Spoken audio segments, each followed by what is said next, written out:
คือหมากข้อเด้อหมากข้อมีประโยชน์หยังลำต้นของผมนี่เด้อเอาลำต้นเอารากไปต้มอยู่ต้มกินช่วยบรรเทาอาการพวกฝีในตับในปอดในลำไส้เต้านมต่อมลูกหมากหรือเชื้อราเขาเ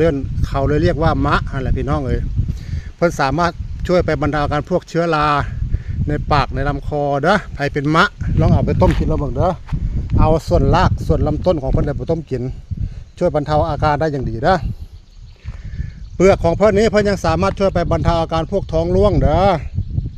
ถ่ายเป็นมูกถ่ายเป็นเลือดท้องเป็นบิดเอาไปต้มกินเพิ่นจะสามารถช่วยไปบรรเทาอาการพวกถ่ายเป็นมูกเลือดท้องเป็นบิดได้อย่างดีนะส่วนผล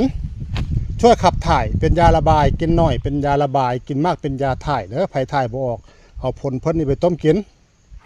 ส่วนรากของผมมันไผอยากเลิกเหล้าขุดเอาส่วนรากนะไปต้มกินนะช่วยเลิกเหล้าได้อย่างดีพอเฮาต้มกินห้ามมาข้อแล้วเฮาสิบ่อยากกินเหล้าเนาะลองเอาไปต้มกินลองเบิ่งเด้อนอกจากนั้นรากและลำต้นช่วยบำรุงร่างกายบำรุงธาตุแก้ปวดเมื่อยตามร่างกาย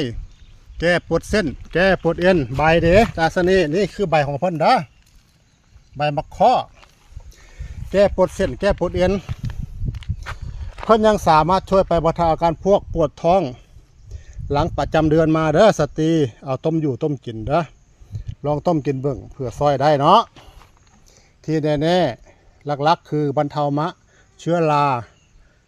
ภายในได้อย่างดีลองหาต้มกินดูหมากข้อมีประโยชน์กว่าที่คุณคิดนะ